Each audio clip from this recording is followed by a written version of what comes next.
Bonjour à tous et bienvenue sur cette vidéo partie 2 de la prise de mandat. Alors c'est valable pour la prise de mandat à distance, dématérialisée, et pour la prise de mandat tablette, et c'est valable bien sûr pour la prise de mandat papier aussi si vous voulez, puisque c'est le même calcul. On va essayer de regarder ça en détail un petit peu aujourd'hui. Alors c'est quoi? C'est que tout simplement, quand vous rentrez un prix sur un mandat, il faut bien prendre conscience que si vous êtes à charge vendeur et à charge acquéreur, ce sont deux choses complètement différentes. Voilà. Donc, le logiciel est fait comme ça et calcule comme le voudrait la DGCCRF. Donc je vous fais d'ailleurs défiler le petit écran, voilà, ici. Et puis vous voyez en dessous, hein, on reprend les éléments expliqués par la DGCCRF. Donc, on va parler donc du prix. Alors déjà, on va se mettre donc au pourcentage pour calculer ça. Donc ici vous allez calculer, vous allez mettre votre pourcentage par exemple.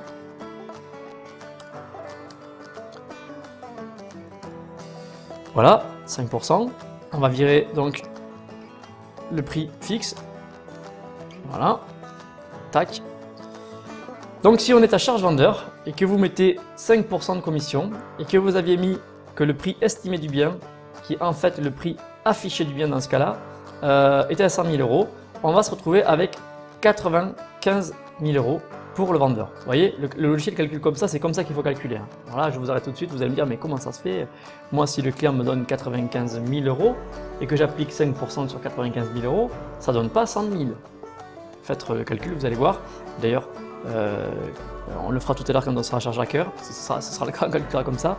À charge vendeur, on ne calcule pas comme ça. Pourquoi? Parce qu'à charge vendeur, le prix global, l'assiette fiscale est calculée sur le prix total. C'est-à-dire que quand vous allez passer chez le notaire, l'acheteur va acheter le prix total du bien, d'accord? Et c'est le vendeur qui vous reversera au passage votre commission. Donc, le calcul est fait sur le prix global du bien, d'accord? D'ailleurs, dans ces éléments-là, l'élément HAI et l'élément net vendeur disparaissent du discours. Ils n'apparaissent plus sur les annonces, ils n'apparaissent plus nulle part.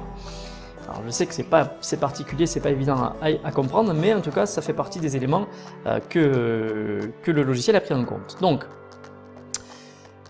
si maintenant, si vous avez compris ça, et qu'on va changer, on va se mettre donc du coup à charge acquéreur. Hop, je me mets à charge acquéreur, voilà, et on ne change rien, d'accord? Je vais faire juste un rafraîchissement de la page, là, clac, ici, et donc le prix estimé du bien sera le prix qui reviendra au vendeur. Ça, c'est la seule différence qu'il y a entre les deux éléments. Le prix ici estimé du bien va devenir le prix qui reviendra au vendeur. D'accord? Le prix estimé n'est plus le prix affiché. D'accord? Le prix affiché, lui, est à 105. Je ne sais pas si vous voyez ici, à la différence de tout à l'heure, on peut rechanger si vous voulez pour que vous voyez la différence. On remet à charge vendeur. Clac! Vous voyez là, le prix affiché est à 100 000 € et le prix estimé du bien est bien à 100. D'accord?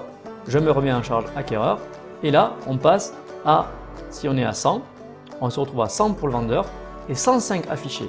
Alors vous allez me dire, oui, mais c'est pas le même prix que tout à l'heure. Effectivement, pour le vendeur, c'est pas le même prix et c'est ce qu'on va faire. Malheureusement, le logiciel ne va pas fonctionner comme ça.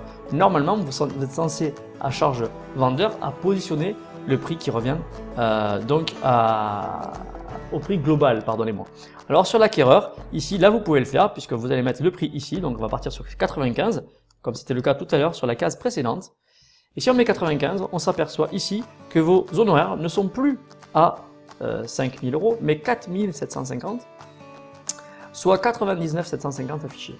Et oui, pourquoi? Parce que les 5% ont été calculés sur le prix qui reviendra au vendeur, puisque l'assiette fiscale dans ce cas-là sera bien ce prix-là. En effet, l'acheteur va acheter 95 000 €, d'accord, le bien, et reverser les honoraires en plus, donc l'assiette fiscale n'étant pas calculée là-dessus, le prix du bien donc revient, le prix qui reviendra donc au vendeur, et l'assiette fiscale sera calculée là-dessus. Voilà, j'espère que j'étais assez clair là-dessus. J'illustre à chaque fois avec des schémas pour que vous compreniez bien la différence. Donc ça, c'est important à comprendre. Voilà, maintenant, si vous mettez donc charge vendeur, comprenez bien que vous n'aurez pas le même calcul. Voilà, donc vous voyez que là, avec 5% sur 95 000 € ici, on se retrouve avec 90,50. Donc là, on remet 95 000 € comme tout à l'heure. Voilà, si on remet 95 000 €, vous voyez que la calculette commence à mettre des chiffres un petit peu partout. Oui, pourquoi? Parce qu'en fait, elle n'est pas prévue. Alors, elle calcule, elle se débrouille. Hein, vous voyez, elle essaie de se rapprocher. Hein, c'est l'idée. Mais elle a du mal. Donc, l'idée, c'est que vous, au départ, vous calculiez combien vous devez mettre. Voilà, pour avoir un prix à peu près correct. Donc, normalement, vous devrez calculer le prix que vous voulez afficher au départ. Donc là, si on met 100 000, là, la calculette va fonctionner comme il faut. Elle va calculer par la règle de 3 si vous voulez, pour faire simple, elle va calculer donc 95 000 euros. Ok? J'espère que ça a été assez clair. C'est pas toujours évident à comprendre ce calcul, donc faites attention à ça. Et donc, plus important encore, vos barèmes sont calculés sur le prix du bien. D'accord? Donc, si vous êtes à charge vendeur, dans ce cas-là, le barème est calculé sur le prix total. Ok? Alors qu'à charge acquéreur, il sera calculé sur le prix en dessous. Aujourd'hui, vos barèmes doivent s'appliquer donc sur le prix total quand on est à charge vendeur et sur le prix qui reviendra au vendeur quand on est à charge acquéreur. Calculez bien ça parce que des fois, quand vous n'êtes pas loin de passer d'un seuil à l'autre par rapport à vos barèmes, il ne faut pas se tromper. D'accord? Donc, c'est le cas au pourcentage et c'est aussi le cas quand vous êtes aux charges fixes. Si je supprime le pourcentage et que je passe donc aux charges fixes, voilà, donc là j'ai mis 5 000 euros à charge fixe, donc là on met 5 000 euros, ok, mais là c'est pareil, c'est exactement la même chose, donc si vous faites votre barème est par exemple, on va dire n'importe quoi, de 80 à 100 000 euros, vous prenez 5 000 euros de commission fixe, et que de 101 à 110, vous prenez 6 000 euros par exemple, là je suis à 100 000 euros, donc je suis dans la bonne fourchette, il n'y a pas de problème. Mais si vous étiez à charge, si on était par exemple à 100 000 euros et que vos commissions, si vous voulez, soient au-dessus, mais connaissant ma charge vendeur, vos honoraires vont vous faire passer sur la section au-dessus. Et du coup, il vous faudra appliquer les 6 000 euros d'honoraires de votre barème.